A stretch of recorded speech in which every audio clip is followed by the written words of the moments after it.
এখন একটা ভয় গ্রাস করে বসে, কারণ ও এমন একটা জায়গায় আছে যে জায়গার বিষয় কেউই জানে না, এমনকি এই জায়গাটা কোনো ম্যাপেই নেই।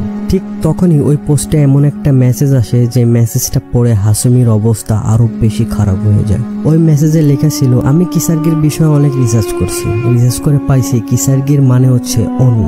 অনি জাপানের একটা ডিমনিক ক্রিচার, যার মানে হচ্ছে ডেভিল। মিস্ট্রি এই শব্দটা শুনে মানুষের ভিতরে একটা অন্যরকম অনুভূতি ফিল হয়। তো আজকে আমি আপনাদের কেমন একটা কাহিনী সম্পর্কে জানাবো, যেটা জাপানের সব থেকে মিস্ট্রিয়াস অ্যান্ড অদ্ভুত একটা স্টোরি, যেটা আজ থেকে 16 থেকে 18 বছর আগে হয়েছে। কিভাবে এক ট্রেন একটা প্যাসেঞ্জারকে এমন এক স্টেশনে নিয়ে যায় যে স্টেশনের ব্যাপারে কেউ জানে না। ওই স্টেশনের লোকেশন নাই কোনো ম্যাপে ছিল, না কোনো ইন্টারনেটে, আর নাই কোনো রেল বিভাগের কাছে ছিল। স্টেশনে শুধু একটা বোর্ড ছিল যেটার উপরে লেখা ছিল কিসার্গি স্টেশন, যার অর্থ হলো ডিমন স্টেশন। কি এই ডিমন স্টেশন, আর ট্রেন এখানে এসেই কেন থামলো, আর কি হয়েছিল প্যাসেঞ্জারের সাথে, তো চলেন ভিডিওতে এক্সপ্লেন করি আমি।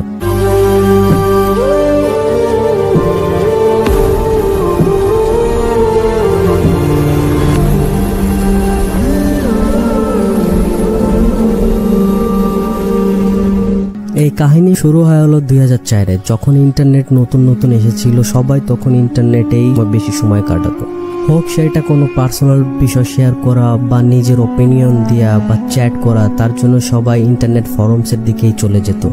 এই ফরমসে যে কোনো ব্যক্তি যে কোনো কিছু বলতে পারতো, আর দ্বিতীয় ব্যক্তি সেই ব্যক্তিকে রিপ্লাই দিয়ে যে কোনো কিছু বলতে পারতো। অ্যাকচুয়ালি আজকালকার যুগের ফেসবুকের মতো। 8 জানুয়ারি 2004-এ জাপানের একটা popular forum site 2chan forums 2chan-এ রাত 11:14 দিকে একটা পোস্ট পাবলিশ করা হয়। এই পোস্টে এক ব্যক্তি কিছু অদ্ভুত কথা মানুষের সাথে শেয়ার করে। ওখানে লেখা ছিল, হতে পারে এটা আমার কল্পনা, কিন্তু কেউ কি আমাকে সাহায্য করতে পারবে? ওই ব্যক্তি আরো অনেক পোস্ট করে, আর বাকি লোকগুলো ওনাকে হেল্প করার জন্য নিচে কমেন্টসে বিভিন্ন ধরনের ইন্টারাকশন দিচ্ছিল। মেসেজের মধ্যেই জানা যায় ওই অপরিচিত ব্যক্তি একজন মহিলা, যার নাম হাসুমি। 8 জানুয়ারি 2004-এ হাসুমি শিনহামা মাতসু ট্রেন স্টেশন থেকে রাত 11টার দিকে ট্রেন ধরে, আর এই ট্রেনটা হাসুমি তার ডেইলি রুটিনে ইউজ করে। ট্রেনটা 15 মিনিট কেটে যাওয়ার পরও থামছিল না। হাসুমি যেই ট্রেনটা প্রতিদিন ইউজ করতো, সেই ট্রেনটা 5-6 মিনিট পর পরই এক এক স্টেশনে থামতো। হাসুমির সাথে ট্রেনে আরো 5 জন প্যাসেঞ্জার ছিল, কিন্তু তাদেরকে দেখে মনে হচ্ছিল তারা সবাই ঘুমিয়ে আছে। হাসুমি অন্য লোকদেরকে ডিস্টার্ব করতে চাচ্ছিল না। এই সবগুলো কথা ও ইন্টারনেটের মাধ্যমে বাকি লোকদেরকে বলছিল।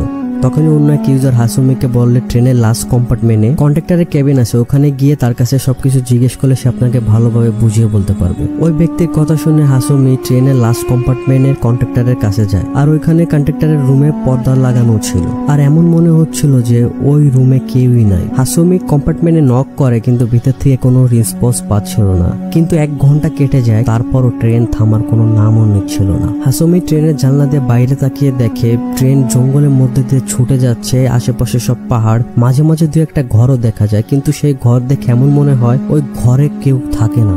হাসুমি কিছুই বুঝতে পারছিল না, ও কোথায় যাবে, কি করবে, কার কাছে হেল্প যাবে, আর যাবে বা কার কাছে। আশেপাশে তো কেউই নেই, শুধু ওই ট্রেনে ও একাই ছিল। আর ওই ট্রেনটা হাসুমি কেমন জায়গায় নিয়ে যাচ্ছে, যেই রাস্তাঘাট হাসুমি আজ পর্যন্ত কখনোই দেখেনি। এই রাস্তাগুলো তার কাছে নতুন ছিল, তার ডেইলি রুটিনে এই রাস্তাগুলো কখনই আসেনি। হাসুমির শুধু একটাই সাথী ছিল, সেটা হচ্ছে ওর ফোন। হাসুমি নিজের ফোন দিয়ে জায়গার বিষয় জানার চেষ্টা করছে, কিন্তু সে এটা করতে পারেনি। যখনই সে জিপিএস অন করে, কিন্তু ওই জিপিএস এর লোকেশন দেখায় না, জিপিএস মানও কাজ করাই বন্ধ করে দিয়েছে। কিছু সময় কেটে যায়, তারপর হাসুমি আরেকটা পোস্ট করে, ট্রেন একটা টানেলের মধ্যে দিয়ে যাচ্ছে, হতে পারে এই ট্রেনটা এখন থামবে। কিন্তু শিনহামা মাতসুর রুটে কোনো টানেলই ছিল না। ট্রেন থেমে গেছে, স্টেশনে কেউ নেই, শুধু একটা সাইনবোর্ড আছে যেখানে লেখা কিসার্গি স্টেশন। ভয়ে থাকা হাসুমি মানুষের কাছে জিজ্ঞেস করে, আমি কি করব, আমি কি স্টেশনে নেমে যাব নাকি কারো কাছ থেকে হেল্প যাব? কিছু মানুষ তাকে স্টেশনে নেমে যাওয়ার পরামর্শ দিছে, আর কিছু মানুষ বলছে তুমি ট্রেনেই থাকো।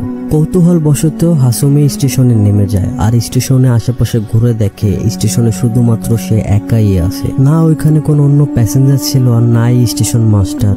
কিসাগি স্টেশনের বিষয়ে যখন অন্য মানুষরা ম্যাপে সার্চ করে তো তারা কোনো ইনফরমেশন পায় না। আর নাই এই নামে কোনো স্টেশন পুরো জাপানে ছিল। হাসুমি ট্যাক্সি খোঁজার জন্য স্টেশনের বাইরে যায়, তো বাইরে কোনো লোকজন কিছুই ছিল না। যখন ওই স্টেশনের ভিতরে আসে তো তখন দেখে ট্রেন চলে গেছে। হাসুমির মধ্যে এখন একটা ভয় গ্রাস করে বসে, কারণ ও এমন একটা জায়গায় আছে যে জায়গার বিষয় কেউই জানে না, এমনকি এই জায়গাটা কোনো ম্যাপেই নেই। ঠিক তখনই ওই পোস্টে এমন একটা মেসেজ আসে যে মেসেজটা পড়ে হাসুমির অবস্থা আরো বেশি খারাপ হয়ে যায়। ওই মেসেজে লেখা ছিল, আমি কিসার্গির বিষয়ে অনেক রিসার্চ করছি, রিসার্চ করে পাইছি কিসার্গির মানে হচ্ছে অনি। অনি জাপানের একটা ডিমনিক ক্রিচার, যার মানে হচ্ছে ডেভিল। ভয়ে হাসুমি নিজের পরিবারকে কল করে আর বলে আমাকে এখান থেকে নিয়ে যাও, কিন্তু তার পরিবাররাও জানতো না যে হাসুমি কোথায় আছে। হাসুমির পরিবার বলে, আমি ম্যাপের সাহায্যে তোমার কাছে পৌঁছানোর চেষ্টা করছি। নির্জন নীরব এক অপরিচিত জায়গায় হাসুমি একা রয়েছে। ভয় এতটা বেড়ে যায় যে হাসুমি পুলিশকে কল করে। হাসুমি পুলিশকে পুরো ঘটনা খুলে বলে, কিন্তু পুলিশ তার একটা কথাও বিশ্বাস করেনি। আর অন্যদিকে হাসুমিকে ইন্টারনেটে সবাই হেল্প করার চেষ্টা করছিল। কেউ বলে বাইরে গিয়ে কোনো হোটেল খোঁজো, কেউ বলে যে ফোন বুথ খোঁজার ট্রাই করো, আর কেউ বলে তুমি স্টেশনেই থাকো সকাল হওয়া পর্যন্ত। এক অপরিচিত ব্যক্তি হাসুমিকে বলে, রেল লাইন ধরে সেই টানেলের দিকে যাও, তাহলে তুমি সেই আগের স্টেশনে পৌঁছে যেতে পারবে। আর অন্যদিকে অন্য মানুষরা এমনটা না করার পরামর্শ দিচ্ছিল, কিন্তু হাসুমির মনে অন্য কিছুই চলছিল। সে ওই ইউজারের কথা মেনে রেলওয়ে ধরে সেই টানেলের দিকে এগিয়ে যাচ্ছিল। বুকে সাহস নিয়ে হাসুমি জঙ্গলের মধ্যে হেঁটে যাচ্ছিল রেলওয়ে ধরে। কিছু দূর যাওয়ার পর হাসুমি শুনতে পায় দূর থেকে ড্রামের আওয়াজ আর বেলের মতন কিছু আওয়াজ শুনতে পায়, কিন্তু জঙ্গলের মধ্যে না আশেপাশে তার চারদিকে কোনো ঘর বা বাড়ি বা কোনো টেম্পল জাতীয় কিছুই ছিল না। হাসুমি বুকে সাহস নিয়ে আওয়াজগুলোকে ইগনোর করে আগে বাড়তে থাকে। কিছু দূর যাওয়ার পর সে সেই টানেলের মুখ দেখতে পায়। হাসুমি টানেলের মধ্যে ঢুকতেই যাচ্ছিল, ঠিক তখনই পিছন থেকে হাসুমিকে কেউ ডাক দেয়।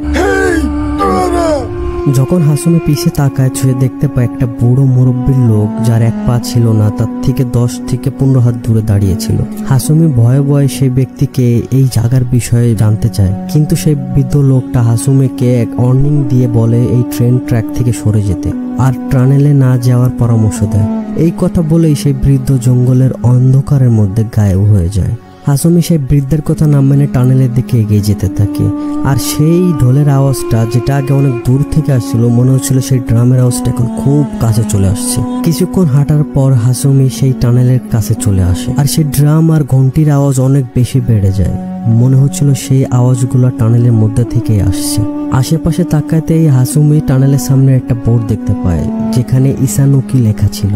সব সাবধানতা ওয়ার্নিং ইগনোর করে হাসুমি আগে যাওয়ারই প্ল্যান করে, আর অন্ধকার টানেলের মধ্যে হাসুমি চলে যায়। আর সেই সব যে ট্রামের আওয়াজ হচ্ছিল সেই সব একদমই বন্ধ হয়ে যায়। মনের ভিতর ভয়ের একটা বোঝা নিয়ে হাসুমি সেই টানেলের মধ্যে দিয়ে হাঁটতে থাকে আর দোয়া পড়তে থাকে সেই টানেলটাকে যেভাবে হোক পার করে তার ঘরে যেন পৌঁছাতে পারে।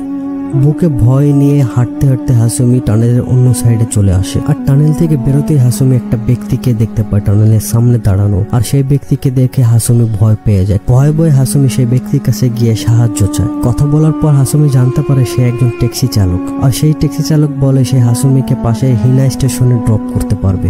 হাসুমি যত তাড়াতাড়ি হোক এখান থেকে বেরোতে চাচ্ছিল, তাই সেই ব্যক্তির ট্যাক্সিতে গিয়ে বসে পড়ে। ট্যাক্সিতে বসে পর হাসুমি একটা পোস্ট করে যে আমি এখন এক ট্যাক্সির মধ্যে আছি, এই ট্যাক্সি ড্রাইভারটা অনেক ভালো মানুষ মনে হচ্ছে, আর এখন আমরা পাহাড়ের মধ্যে দিয়ে যাচ্ছি। এই পোস্টের কিছুক্ষণ পরে হাসুমি আর একটা পোস্ট করে, এখন পর্যন্ত সবকিছু ঠিকই চলছিল, কিন্তু এখন এই ট্যাক্সি ড্রাইভার কিছু অন্য রকমের অদ্ভুত আচরণ করছে, আর মনে মনে কি যেন বলছে যেটা আমি বুঝতে পারছি না।